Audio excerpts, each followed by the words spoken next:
Olá, galera. Tudo bem com vocês? Tudo ok? Eu sou o professor Chico, trabalho na Escola Estadual Modelo de Araguaína, Tocantins. Essa é a nossa aula de número 2 sobre a Grécia Antiga. Vamos trabalhar as cidades de Esparta e Atenas. Beleza? Se inscreva no canal, deixe seu like para ajudar o canal. Vamos lá, galera? Esparta. A primeira coisa que quero explicar para vocês, que eu comecei na aula de número 1, citei algumas coisas lá, mas não expliquei. Né? É a ideia, essa palavra, polis. Polis, né? O que é polis? Né? Então, eu até grifei para você aqui diferenciadamente, para nós já explicar isso aqui diretamente. Certo? Polis. O que é polis? Polis gregas. Eram as cidades-estados. Olha aí, ó. Já foi direto, né? Já sabe. Polis é a cidade-estados gregas. Né? Que neste momento vamos falar um pouco sobre Esparta e Atenas. Né? Vamos discutir essas duas cidades aí, Esparta e Atenas. Como era a sociedade, a sua formação política e social. Né? Então, as polis eram as cidades gregas, cidade-estados. Já falei para vocês, cidade-estado é uma cidade independente, não depende uma da outra politicamente, economicamente. Certo? E a questão religiosa também pode ser também, mas a ligação é questão política e econômica. Tem seu próprio governo. Não depende do governo de Esparta para se manter. Atenas também não dependia do governo da ilha de Creta para se manter. Esparta também não dependia de Atenas para se manter. Certo? Então, é independência. Ok? Por exemplo, Araguaína. Araguaína, ela não é uma cidade independente, porque ela depende da cidade de Palmas, depende do governo federal, para se manter algumas questões públicas e políticas e econômicas. Né? Então, educacional. Então, Araguaína não é uma cidade independente. Ela não é uma cidade-estado. Beleza? Ok?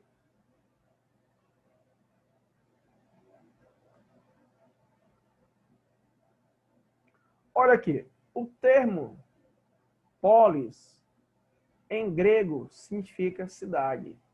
Tá?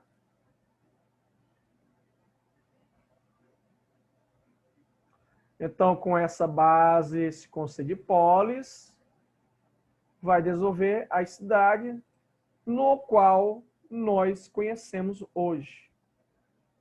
Né? Aqui está o texto bem direto para vocês. Essas polis vai surgir durante o século 8 a.C., 6 e 5 a.C. Beleza? Século 8, século 6 e século 5 a.C. Beleza? Fechou? Como que era a vida dessas pessoas anteriormente da cidade, professor? Essas pessoas, elas viviam em pequenas aldeias, né? Praticando agricultura. Aí, ao longo do tempo, uma família foi crescendo, subordinando a outra família, subordinando outros povos, formou o seu exército, começou a conquistar terras, territórios, né? E até que formou um sistema administrativo. Um grupo de famílias começou a administrar aquela região, porque ele mostrava que tinha mais poder. Ele começou a botar aquelas pessoas que tinham menos poder, menos terras, para trabalhar para eles. E esses povos se tornaram o quê? Camponeses ou escravos. Aí, como nós temos exemplo dos jônicos, eólios, dórios. Ou seja, esses três povos vão se destacar já nessa geração, nessa criação, surgimento das polis. Professor, mas os cretenses vai ser importante? Vai, mas vai ser muito tempos atrás. Os aqueus também, os mecenas, vai ser importante. Mas quando chega essa formação dessa região, desse sistema de sociedade, de urbanização chamado polis, cidades gregas, cidade-estado, já é a linhagem dos eólios, jônicos e dórios. Certo, pessoal? Beleza?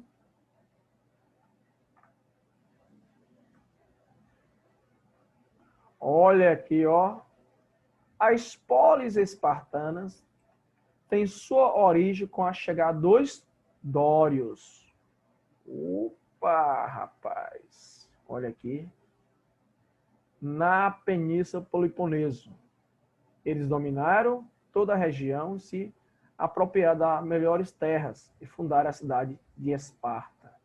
Então, os espartanos têm aquela ideia do guerreiro, do militarismo, que nós vamos ver mais na frente, devido ao quê? A origem desse povo dórios. Os dórios eram guerreiros, né? Pessoas que eram preparadas para lutar nas guerras, era o soldado, o herói, né? De guerra. Aí os espartanos herdaram essa ideia, esse espírito de guerreiro, né? Então os dórios que vai ser da origem os espartanos. Ou os espartanos são de origem dos dórios. Beleza? Aí, gente, ao longo do tempo, como eu falei, sempre uma sociedade tinha que criar mais outra, começou a cercar a terra, dizer que era dele, começou a criar mais animais, né? Cabra, cabrito, porco, porca, vaca, boi. E começou a cercar a terra e essas famílias vão se juntando, fortalecendo, aí vai ficando a classe média e a classe baixa, vai ficando os escravos, vai começar a escravizar o outro que não tem condição, o outro que não tem condição vai trabalhar na terra deles, e aí vai formar a nobreza, né? Que é chamada de aristocracia. Aqui, ó. Eu coloquei também para vocês o que é aristocracia, porque no livro de vocês não tem a pergunta, tem só explicando, me parece. A aristocracia é uma antiga forma de poder, em que a política é comandada por um seleto grupo de detentores de privilégio, dono de terras, ou seja, eu destaquei, nobreza. Certo? No Brasil vai se formar aristocracia, uma aristocracia que vai se destacar muito na República Velha, na época dos coronéis, a oligarquia. Certo? Essa oligarquia aqui na Grécia é diferente da nossa daqui do Brasil que teve, certo? Essa oligarquia vai estar ligada a um sistema político e social chamado de nobres. Desses nobres vai sair os reis. Para quem não sabe, a cidade de Esparta tinha 2 reis. Pelo meu conhecimento, era a única que tinha 2 reis ao mesmo tempo. 2 reis dominavam a cidade de Esparta. Vamos ver mais na frente. Então, oligarquias é o grupo de pessoas, certo? É o grupo de pessoas que tem um poder e também significa o quê? Governo de poucos. Governo de poucos, só governo para aquele grupo. Só aquele grupo tem privilégios e o resto da população não tem privilégios. Só trabalha para essas oligarquias, é dominado pelas oligarquias, pelos grupos seleto político e só que tem privilégio é eles. Neste caso aqui, essas oligarquias eram formadas pelos nobres. que tinha dono de terras, né, era dono de terras, controlava a política, a economia e a religião, certo? E desses nobres, dessas aristocracia ou oligarquia, saiu o quê? O rei. Então, oligarquia é grupos de políticos, de pessoas que têm um poder aquisitivo, principalmente donos de terras, ou seja, latifundiários, que domina uma região. Nesse contexto, a oligarquia espartana vai formar a monarquia, que é o sistema de governo geral, político, e esse rei vai sair da nobreza. Então, a aristocracia espartana está ligada com a nobreza. Essa nobreza fazia parte do que? Da oligarquia espartana. Então, o mesmo grupo de pessoas. Beleza? Olhe aqui como é interessante isso aqui. E a polis era controlada por uma oligarquia aristocrática. E possuía uma organização própria. E, portanto, independente social, política e econômica. E aí vai surgir o quê? A cidade-estado. Olha aqui. Ó. Independente social, política e econômica. Ou seja, não dependia de Atenas para se manter. Não dependia. Certo? Atenas tinha sua forma de governo, Esparta também tinha sua forma de governo. Completamente diferente. Aqui era baseado na aristocracia, nobreza e a monarquia. Olha aqui a monarquia aqui embaixo. Que era representada por quem? Monarquia representada por quem? Pelo rei. Rei. No caso aqui, era representado por 2 reis. Neste contexto, o rei distribuía cargos públicos aos nobres, que fazia parte dessa aristocracia e fazia parte da nobreza. A mesma coisa. Falou, aristocracia, nobreza, a mesma coisa. Dono de terra. Para você não confundir aqui. Então, ele distribuía poder para eles, esse rei. Escravos, camponeses e outros pessoas que fazem parte da sociedade espartana não tinham direito.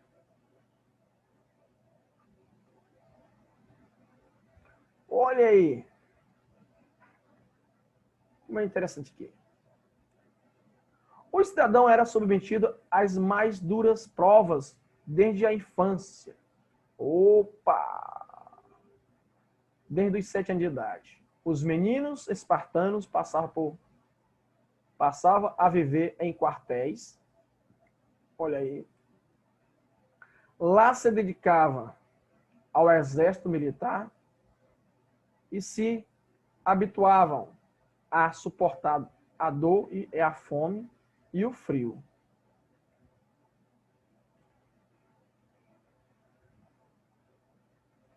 Após o período de treino, o jovem espartano era submetido a um ritual de passagem. Os que não fossem considerados aptos para a guerra era rebaixado para uma condição inferior. Ou seja, Esparta, pessoal, era a cidade treinada, preparada mentalmente. A filosofia deles era a guerra. Então, o rei preparava esse exército, né? A monarquia, a aristocracia preparava esse exército. Esse povo tinha que defender quem?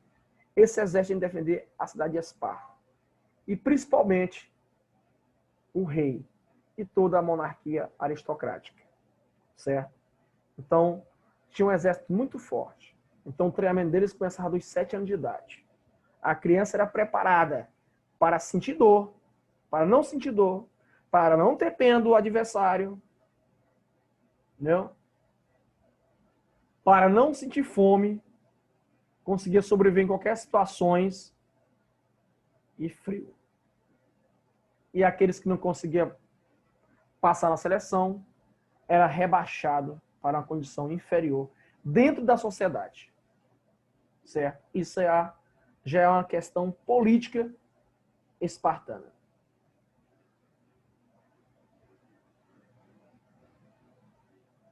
Olha aqui. Voltados para a guerra, os cidadãos espartanos sobreviviam basicamente dos produtos agrícolas cultivados em suas terras. Mas aí, quem cultivava esses produtos não eram os soldados. Tinha umas pessoas que cultivavam ilotas. Olha aqui. Antigos povos que habitavam a região antes dos dórios chegar. E esses povos aqui se tornaram subordinados aos dórios e continuaram trabalhando para o Estado e continuaram subordinados para o Estado, para o rei, para a aristocracia. Certo? É quase como se fosse o sistema feudal que nós vamos ver na frente. Né? O servo, sistema de servidão e senhorial. Nós vamos ver lá no quarto bimestre. Beleza? Então, quem produzia alimentação para o Estado, para o soldado espartano, era quem? Ilotas. Olha aqui. Ainda que não fossem escravos, os ilotas não eram livres. Opa! Olha aí. Ele não era escravo, mas não tinha liberdade de expressão, não participava do direito político. Eram obrigados a cultivar a terra dos esparciatas. E essas terras não eram dos ilotas. Esparciatas eram os cidadãos espartanos. Só esses aqui que tinham direito a votar e ser votado, participar das assembleias dentro da monarquia espartana. Era o esparciatas. Entregue a eles a parte do que produzia. Habitante dos arredores de Esparta, que não era descendente dos dórios, nem ilhotas, formavam um grupo dos homens livres. Olha aqui. Ó. Então nós temos aqui também, além dos ilhotas, os homens livres, que não era descendente de dórios, nem de ilotas.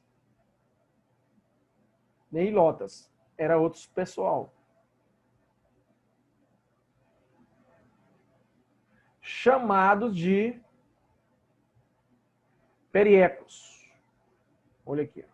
Periecos. Eram homens livres. Eles dedicavam-se à agricultura, ao artesanato, ao comércio, como os ilhotas. E como os ilhotas não tinham direito político. Ou seja, quer dizer que os periecos, ou o homem livre, também ilotas, não,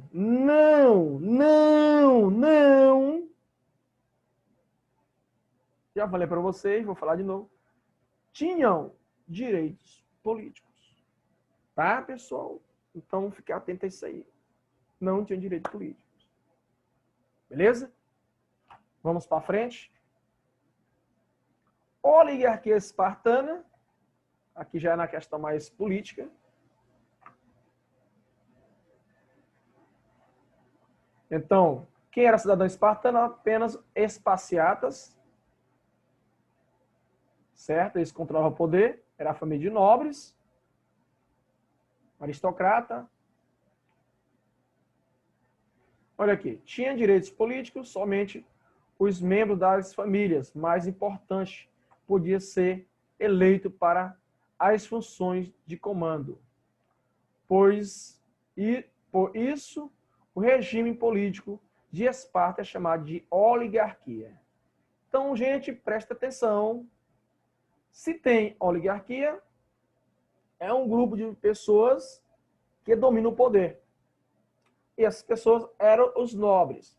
Lembramos que no Brasil formou também o sistema de oligarquia, mas foi dentro do sistema republicano. E aqui é um sistema de monarquia. Então é nobres. Aqui não era nobres, eram os barões do café, os criadores de gado, chamados de quê? De coronéis. Vocês vão ver isso aí lá no 9º ano. Mas estou discutindo isso aqui, que também essa oligarquia é diferenciada das oligarquias que tivemos aqui no Brasil. Contrário de outras cidades, né? Contrário de outra cidade, está referindo também a Atenas, preservou a monarquia. Olha aí. Ó. Contrário de outra cidade, Atenas preservou a monarquia. Então, tinha um rei. Na cidade, 2 reis comandavam e cuidavam das tarefas sacerdotais. Eles comandavam a política, o exército, a sociedade, a economia e ainda as tarefas sacerdotais, que é a questão religiosa. Tá? Sacerdotais, questão religiosa. Tá? Beleza? Vamos lá. Os 2 reis da cidade de Esparta comandavam a política, a economia, questão social e as questões religiosas. Beleza? Fechou?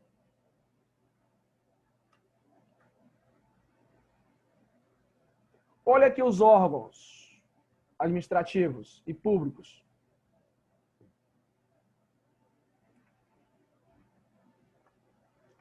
As leis eram formadas pela gerúsia, uma espécie de senado, assembleia, tá? Congresso, vou colocar o congresso. Conselho formado por 2 reis, olha aqui, ó. O rei fazia parte da gerúsia, 28 cidadãos com mais de 60 anos. Menos podia? Não, só com mais de 60 anos. Beleza?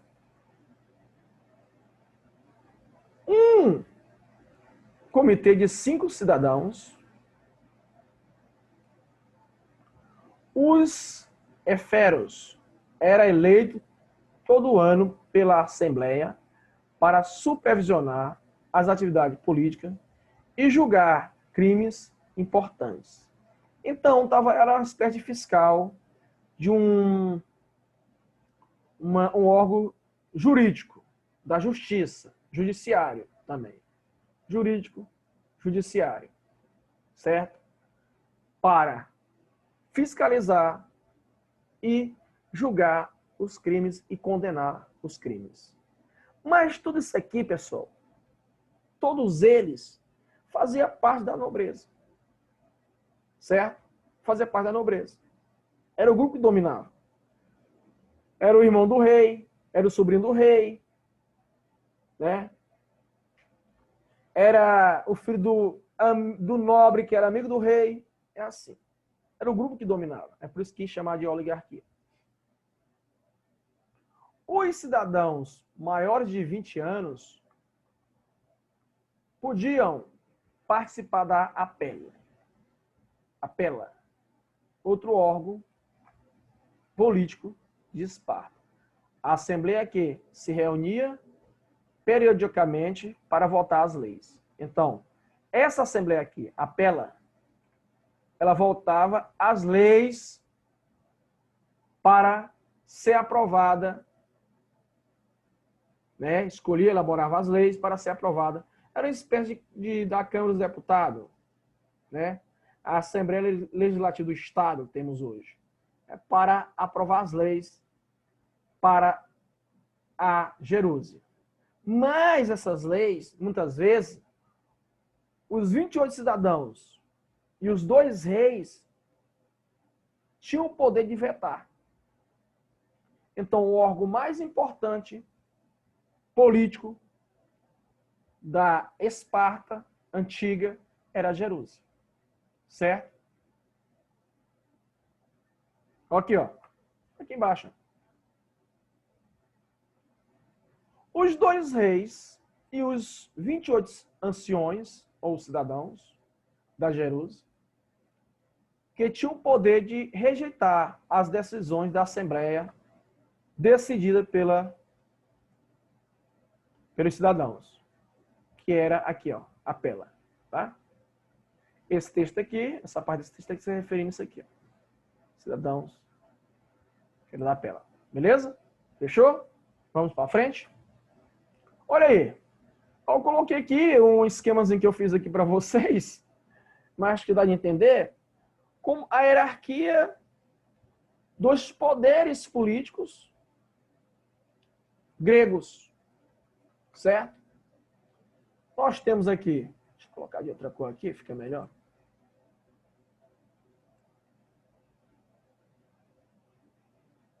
Nós temos aqui os dois reis, que estavam acima de todo o poder, certo? Os dois reis estavam acima de todo o poder, beleza? A Gerúsia, que elaborava as leis, formado pelos dois reis e por 28 cidadãos ou anciões acima de 60 anos.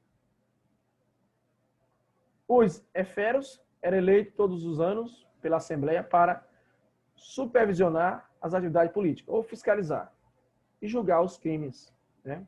Era uma espécie do sistema judiciário jurídico. A pela, a Assembleia que se reunia periodicamente para votar as leis e propostas pela Gerúsia.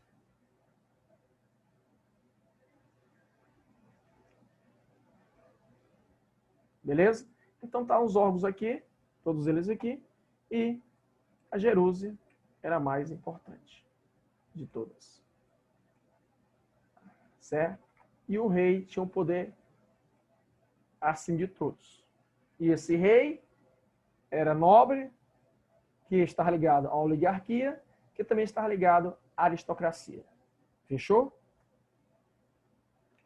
Educação espartana. É importante você frisar isso aqui, entender isso aqui.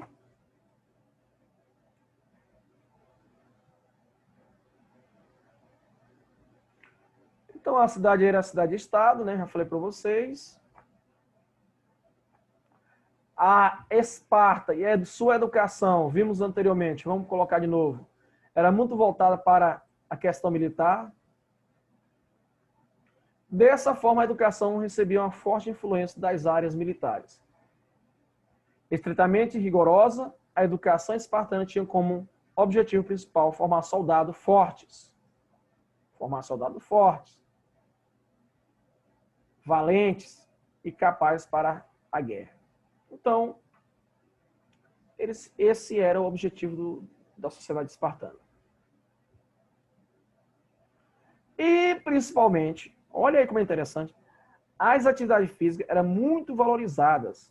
Por volta dos 7 anos de idade, os meninos espartanos eram levados por suas mães para uma espécie de escola. Olha aqui. Que também já faz parte da educação, treinamento, né? Levado para a escola militar. Então, a atividade é aí, gente, que nós temos que entender hoje que vai dar origem à atividade física hoje nós temos.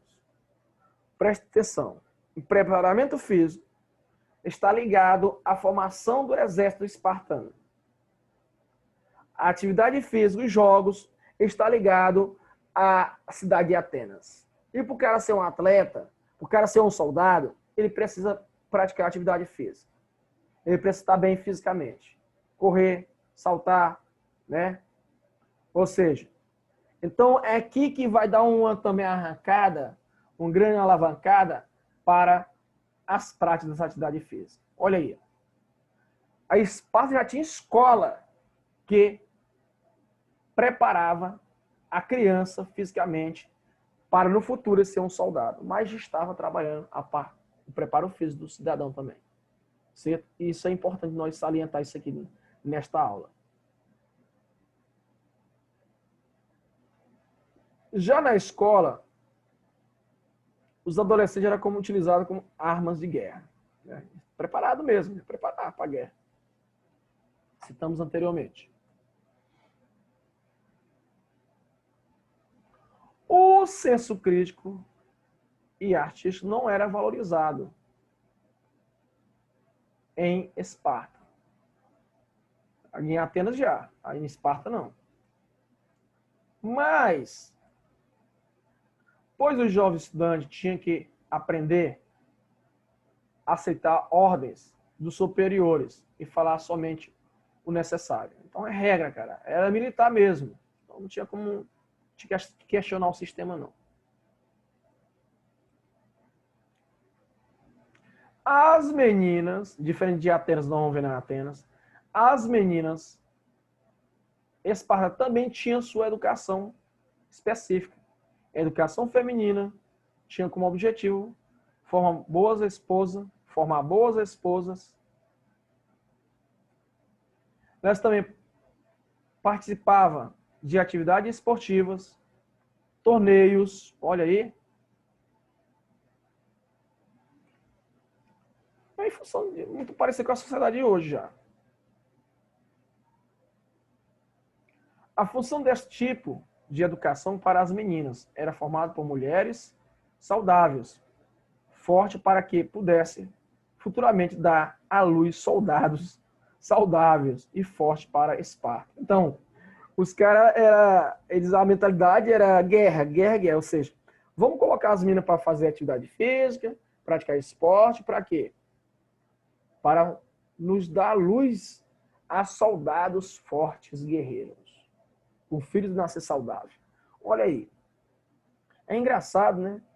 Que hoje aqui no Brasil, que a partir de certo tempo para cá, que a mãe grávida faz a hidroginástica, outros exercícios para a mulher grávida, para ter o filho saudável, para ter estruturar seu corpo também, fisicamente, né? Após a gravidez também. E os espartanos já faziam isso aí. Mas para quê? Para dar filhos saudáveis para ser soldado espartano, né? Então tudo deles era voltado para o exército. Nós temos aqui os espartanos, que era a classe social de alta classe social, que era dominado, que vinha de origem dos dórios. Temos os periecos, que eram os homens livres, nem espartano, nem ilhotas, mas não tinha direito político. Temos escravos, né? E temos ilotas também, que não tinham direito político também, mas não eram escravos. Mas esses povos já estavam na região de Esparta antes dos dórios chegar. Beleza? Então aqui finaliza a primeira parte dessa aula, de número 2, sobre Esparta. Agora vamos discutir Atenas. Completamente diferente o sistema, gente. Cidade de Atenas e Esparta se estruturava como uma sociedade oligárquica.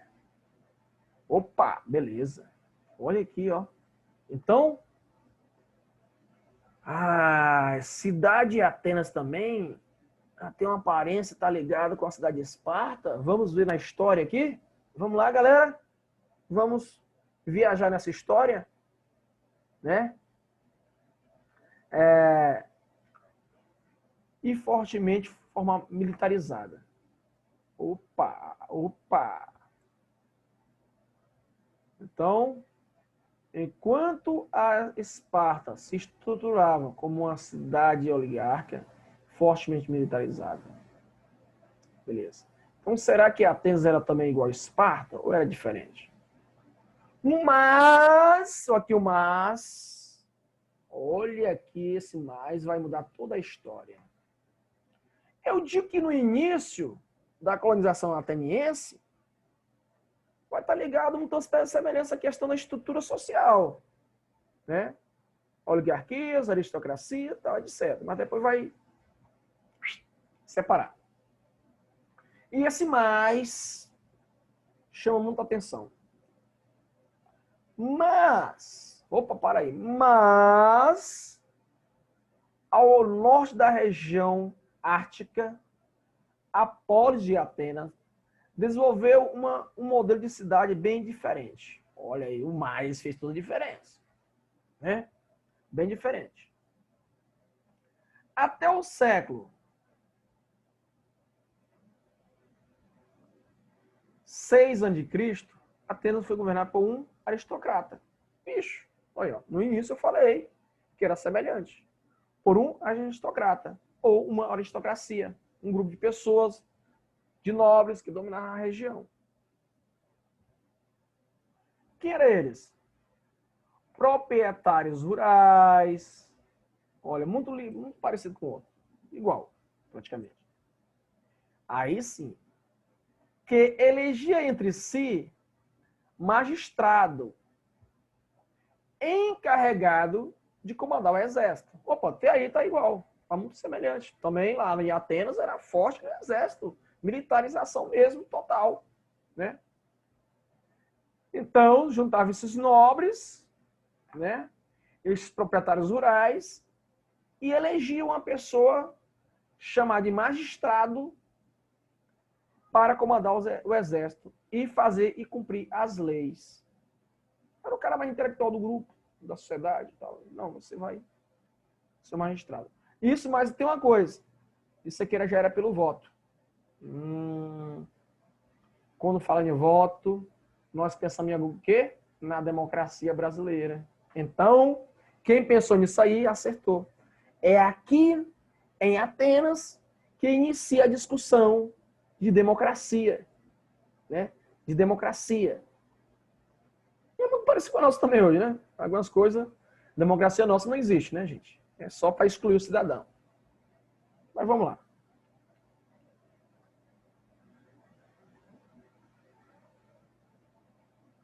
Olha aqui, ó. Os aristocratas também possuíam muitos escravos. Olha, ó.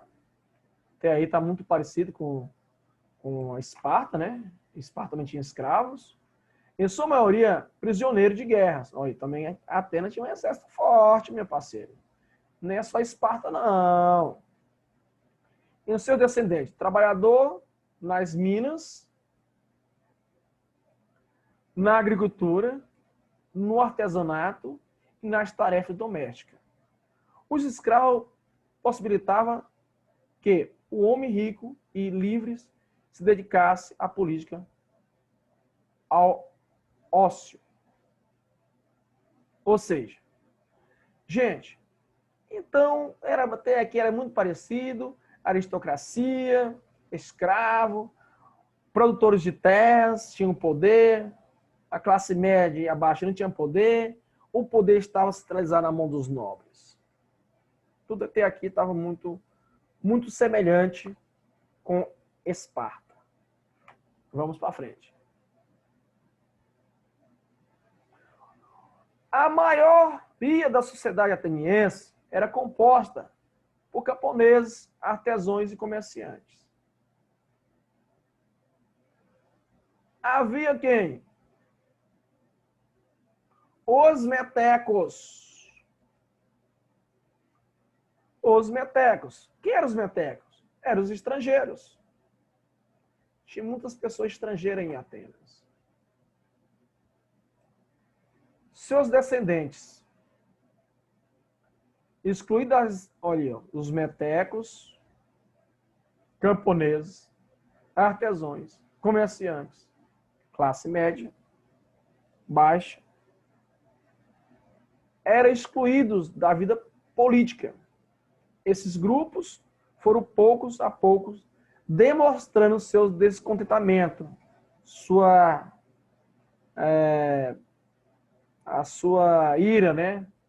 E questionando porque só alguns tinham direito político, eles não tinham direito a nada. Com o governo aristocrático, no início do século, aqui, ó.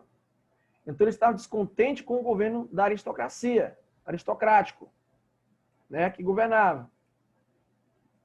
No início do século VI, as tensões sociais se agravaram e para contê-las, o magistrado Solon implantou uma reforma nas leis da cidade. Entre as medidas tomadas por ele, destaca-se o fim da escravidão por dívida e criação de um tribunal popular. Opa, já mudou. Opa, peraí, já mudou. Para quem não tinha direito a nada, agora já pode. Já não existe mais escravidão por dívida, que era os nobres mantinham as pessoas escravas por dívida.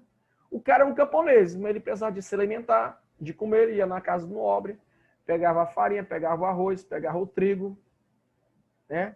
E ali anotando. Aí esse camponês, ele ao longo do tempo não tinha mais condição de pagar o que ele devia para o nobre. Ele se tornava o quê? Escravo por dívida. E trabalhava, aí morria, o filho trabalhava, o sobrinho trabalhava, o neto trabalhava e não pagava essa escravidão por dívida. Então, a partir do século VI, com a reforma de Solon, ele vai ser liberto, vai acabar a escravidão por dívida em Atenas. Já foi uma mudança, gente. Certo? E a criação de um tribunal popular. E isso é interessantíssimo, que agora o povo de Atenas vai ter o direito de participação política. Mas tem uma divisãozinha aí, não é todo mundo não. Já vou dizendo para vocês, as mulheres não tinham direito à participação política. Escravo também não. Certo?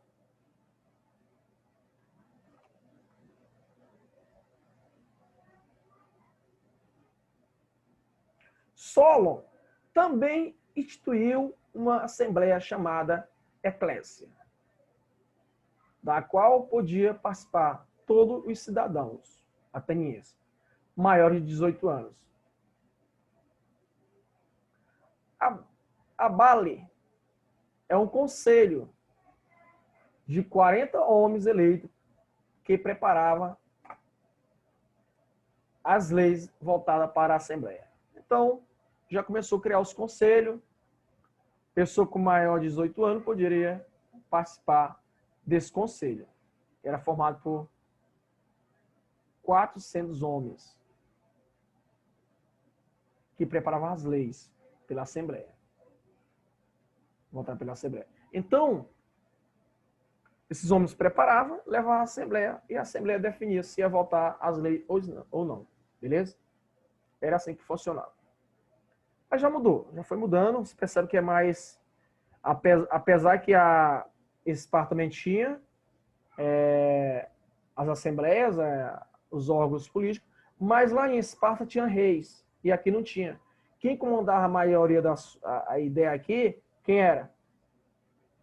O magistrado, que saía da aristocracia, mas não era rei. Ele não tinha um poder de rei.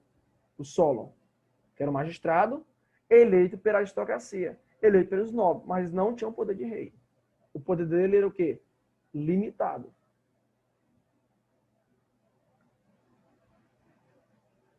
Então, o sistema democrático, aí, ó, democracia. E já vai começar a surgir a democracia em Atenas. Apesar das reformas de Solon, o poder permaneceu concentrado nas mãos dos magistrados. E as camadas médias e baixas da população continuaram sem participação plenamente da política, pois a eclésia quase nunca se reunia. Então, praticamente já não existiu, quase não se reunia. Vamos lá. É igual no Brasil, faz uma lei, leva anos e anos para poder ser executada, né? E não respeita ela. Uma delas é a lei seca, né? Aí, né?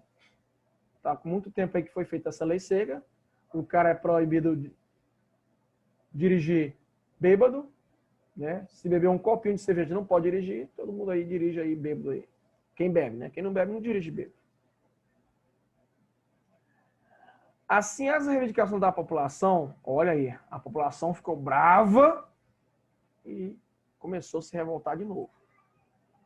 Reivindicações da população continuaram.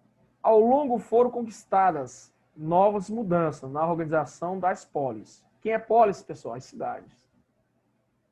Aí vem o outro magistrado, Clístenes, escolhido o magistrado em 509 a.C. implantou as leis que garantiram a participação política de todos os habitantes dos demos. Vamos ver o que é demos daqui a pouco.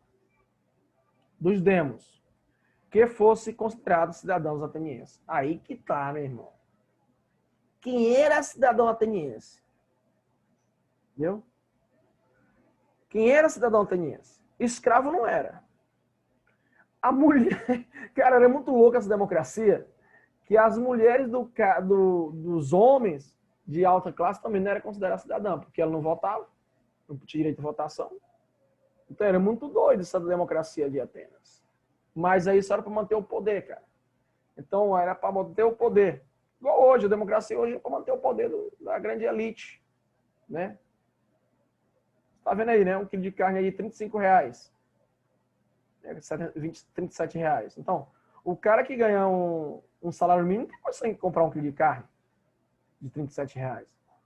Se ele pode comprar, mas ele vai ficar faltando pagar a água e a energia dele. E outras coisas básicas da casa, né? Então, a sociedade brasileira tem que se reinventar. Então, a democracia nossa é muito palhaçada mesmo.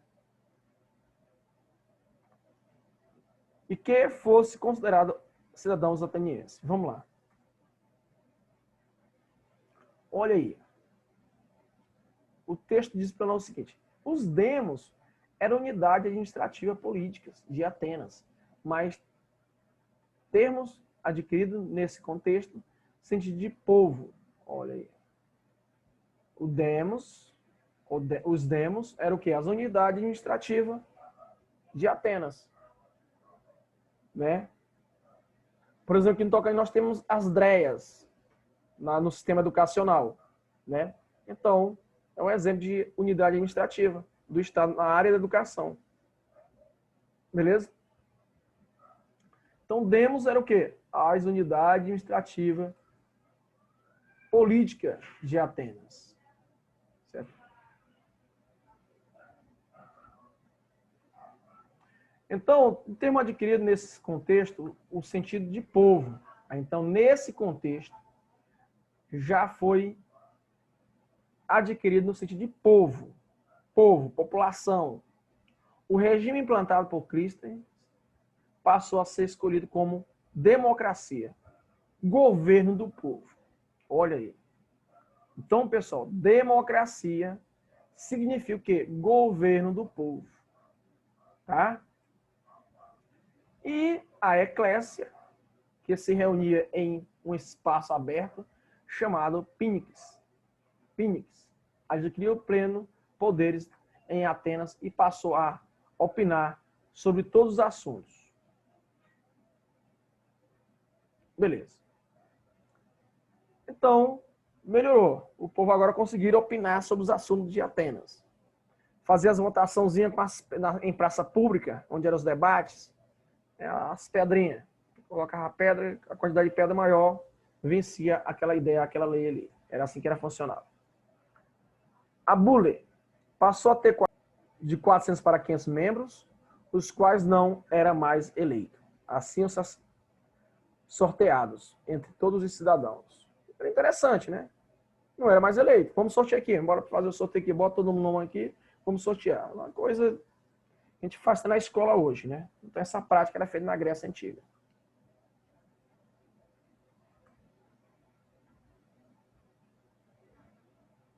A democracia ateniense baseava-se na noção de cidadania, que permitia uma pessoa participar das decisões políticas da poli. Mas, tem que ter um mais. E, cara, vocês vê esse mas, fica atento. Em Atenas, somente homens, olha aí, ó,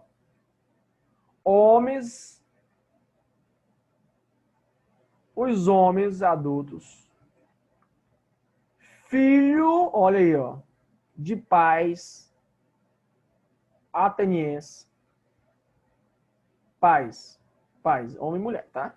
Os dois. De mães atenienses.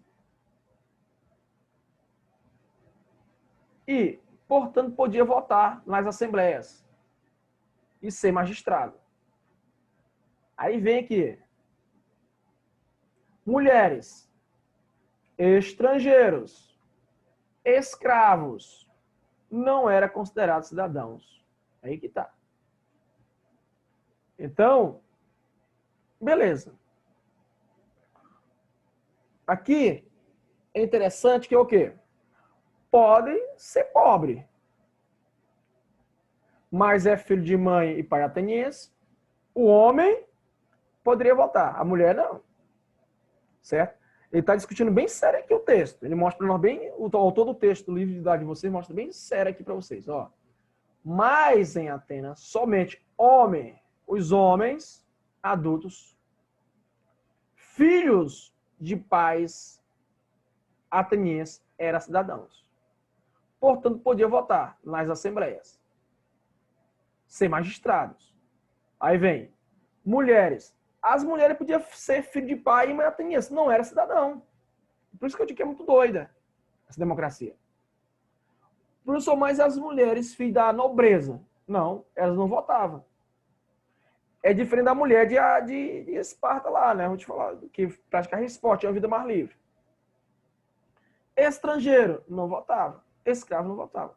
Então, as mulheres poderiam ser filho de nobre, não era considerado cidadãos ou cidadã. Estrangeiro também não. Escravo também não. Certo? Então, quem poderia votar era aproximadamente 10% dos habitantes ou da população ateniense. Então, tem uma questão para você sobre isso aqui no roteiro. As mulheres em Atenas não possuíam direitos políticos, certo?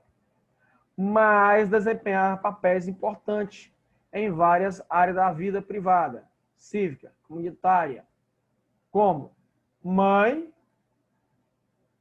isso aqui tem uma semelhançazinha também com a mulher de Atenas, dona de casa, aí tem diferença. Atenas não era muito ligada à questão intelectual. Aqui já não. Poetisa,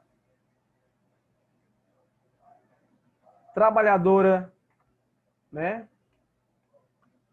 Comerciantes, entre outras atividades.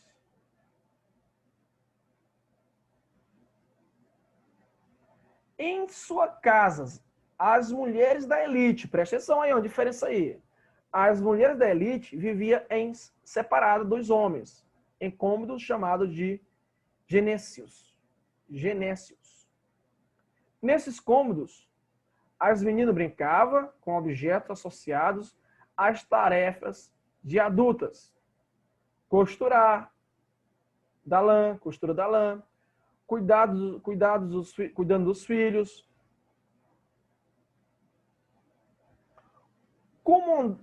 comandando o escravo doméstico, comandando o escravo. As meninas brincavam, vai escravo, faz isso aqui, já preparando para a vida adulta.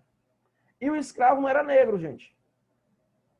Quando fala de escravo, a gente pensa que é o negro, não é. A escravidão negra não era nesse período ainda. Podia ter escravo, algum negro escravo, mas não era negra que nós pensamos aqui hoje, não. No Brasil, não, tá? Alguns jovens com mais de recurso podiam aprender a ler e escrever. Isso é questão da nobreza, né? Receitar poemas e cantar, ou tocar algum instrumento musical. Por exemplo, torna-se uma importante poetisa. Seu trabalho era admirado por homens, mulheres, certo? Então, tinha esse lado intelectual das mulheres, mas essas mulheres só poderiam participar desse lado intelectual, música, essas coisas, as mulheres de família nobres. As mulheres da elite casavam-se entre 15 a 20 anos de idade. Pessoal, quando eu falo elite, o texto está se referindo o quê? A elite aristocrática, a nobreza, certo? Elite. O grupo lá de nobres, hierarquias lá que eu falei para vocês. Elas se casavam a partir dos 15 anos a 20 anos de idade.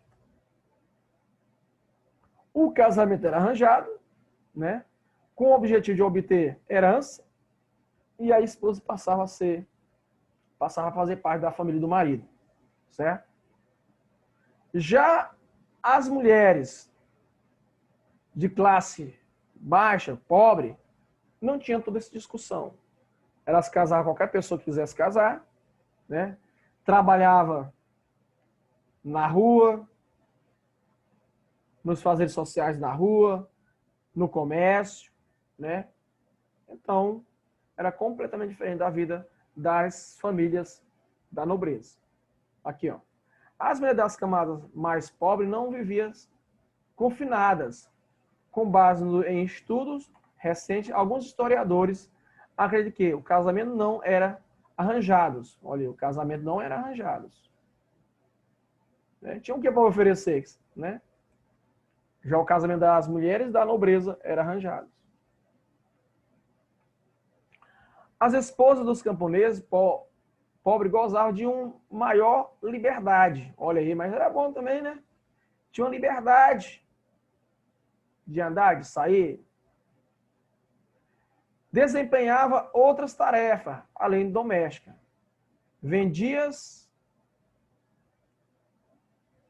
na agora ervas de seu quintal.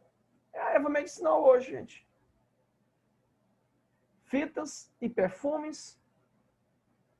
Trabalhava como babá nas casas da nobreza, da aristocracia. Na colheita de uva ou costurava com lã. Então, ela tinha outra função, era interessante isso aqui. Alguns possuíam pequenos comércios, ó, tinham comerciantes de gênero alimentício, ou dirigia tabernas, né? Ou seja, é muito diferente tem uma divisão aí, né, de fazer, de liberdade social entre a nobreza, a mulher, a figura feminina nobre e a figura feminina que não era nobre, os pobres. Beleza? Pessoal, bom, foi isso aí. Foram 2 aulas para vocês aí, dá uma olhada no roteiro de vocês, né? E tudo que eu falei está no roteiro. Acho que fica melhor para você responder o roteiro de vocês agora na disciplina de história. Beleza? Então, é nóis. Fechou.